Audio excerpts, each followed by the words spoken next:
ଆସନ୍ତା 23 ତାରିଖ ଶୁକ୍ରବାର ଦିନ ଧରାବତରଣ କରିବେ ମା ସରସ୍ୱତୀ। ଏହି ଅବସରରେ ଆମେ ବର୍ତ୍ତମାନ ଅଛୁ ଚାନ୍ଦବାଲି ବ୍ଲକର ଉଗ୍ରତରା ଠାରେ। ଏଠାରେ ମା ସରସ୍ୱତୀଙ୍କର ମୂର୍ତ୍ତି ନିର୍ମାଣ କାର୍ଯ୍ୟ ଶେଷ ପର୍ଯ୍ୟାୟରେ ସ୍ପର୍ଶ ଚାଲିଛି। ବର୍ତ୍ତମାନ କାରିଗର ଭାଇମାନଙ୍କର ଆମ ସାଙ୍ଗରେ ଅଛନ୍ତି କିଛି କାରିଗର ଭାଇମାନେ ଅଛନ୍ତି ଯୋଉମାନେ କି ଦିନ ରାତି ପରିଶ୍ରମ କରି ମାଙ୍କର ମୃଣ୍ମୟୀ ପ୍ରତିମା ତିଆରି କରି ଚାଲିଛନ୍ତି।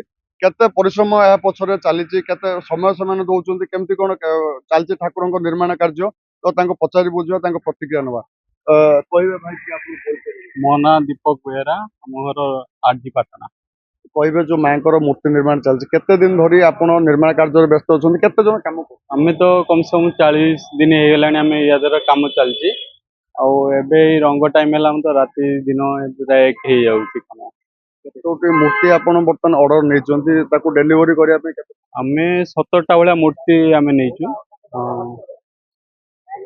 ଯୋଉ ବୁକିଂ ସବୁ ହେଇଛି 17ଟା ଭଳିଆ ହେଇଛି। କେତେ ଜଣ ଆପଣ ଏଠି କାମ ବର୍ତ୍ତମାନ? ଆମେ ଏଇ ସାଙ୍ଗେ 4 ଜଣ ଭଳିଆ କାମ। ମୂର୍ତ୍ତିର ଯୋଉ ନିର୍ମାଣ ଚାଲିଛି କଣ ସବୁ ପ୍ରାଇସ୍ ରହିଛି, କେମିତି କଣ? ବହୁତ କମ ତ ପ୍ରାଇସ୍ ରହୁଛି, ମାଟି ମୂର୍ତ୍ତିର ବହୁତ ଡିମାଣ୍ଡ ବି ନାହିଁ। ଆଉ ତା ଭିତରେ ସରକାର ବି ସୁଦ୍ଧା କହିବାକୁ ଗଲେ ମାଟି କତରୁ ସବୁର କିଣା ବି ପଡୁଛି। ଯାହା ଯେମିତି ହଉ ଚାଲିଛି ତ ଠାକୁରଙ୍କ ଦୟାରୁ। କଞ୍ଚା ମାଲ ଆପଣଙ୍କୁ କୋଉଠୁ ଏଠୁ ମିଳିଯାଉଛି? କଞ୍ଚାମାଲ ଆମେ ତ ଯାଇକି ଟଲିରୁ ଆମେ ସବୁ ନାଳରୁ ମାଟି ଖୋଳିକି ଆଣୁଛୁ ନିଜେ ନିଜେ। ଆଜ୍ଞା, ତ 2-3 ଜଣ ଲେଖା ଯିବାକୁ ପଡୁଛି, 4-5 ଟ୍ରିପ୍ ଯାଇକି ପାଣି ଭିତରୁ ବି ଖୋଳିକି ଆଣିବାକୁ ବି ପଡୁଛି। ଆଉ ସେଇ ହିସାବରେ ଏଇ କାମ ଚାଲିଛି ଆଉ। ତ ଆଉ ଜଣେ ଅଛନ୍ତି ଆମ ସାଙ୍ଗରେ ମୂର୍ତ୍ତି କାରିଗର ଅଛନ୍ତି, ସେ ବି କାମରେ ଲାଗିଛନ୍ତି, ତାଙ୍କ ପ୍ରତିକ୍ରିୟା ନେଇ ବୁଝିବା ଭାଇ ଟିକେ କହିବେ, ଆପଣଙ୍କ ନାଁ ଟିକେ କହିବେ? ମୋ ନାଁ ହେଲା ଆଲୋକ ରାଉତ, ମୋ ଘର ଚାନ୍ଦବାଲି। ମୁଁ ଭାଇଙ୍କ ସାଙ୍ଗରେ ପ୍ରାୟ 5-7 ବର୍ଷ ହେଲାଣି କାମ କଲିଣି। ମୁଁ ପର ଡେ ଯିବା ଆସିବା କରିକି କାମ କରେ।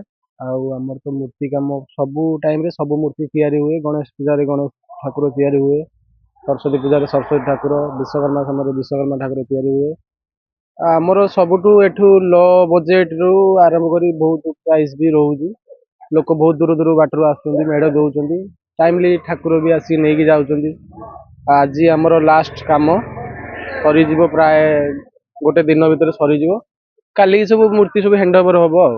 କହିବେ ଭଗବାନ ମଣିଷଙ୍କର ସୃଷ୍ଟି ସର୍ଜନା କରୁଛନ୍ତି, ଆପଣ ଭଗବାନଙ୍କର ମୂର୍ତ୍ତି ନିର୍ମାଣ କାର୍ଯ୍ୟରେ ବ୍ୟସ୍ତ ଅଛନ୍ତି, କେତେ ଆପଣ ଗର୍ବିତ ଏଇ କାମ କରିକି? କେତେ ଆପଣ ଭଗବାନ ତ ଆମକୁ ତିଆରି କରିଛନ୍ତି, କିନ୍ତୁ ଭଗବାନଙ୍କୁ ତିଆରି କରୁ, ସେଇଟା ଆମକୁ ବହୁତ ଖୁସି ଲାଗେ।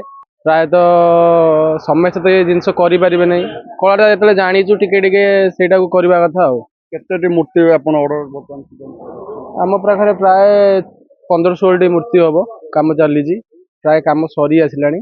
କାଲି ସୁଦ୍ଧା କଷ୍ଟମରକୁ ସବୁ ହ୍ୟାଣ୍ଡ ଓଭର କରିବାକୁ ପଡ଼ିବ।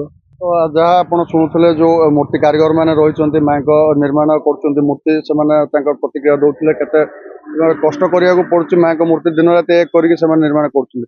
ଚାନ୍ଦବାଲି ପ୍ରଶାନ୍ତ ପାଣି, ରିପୋର୍ଟର।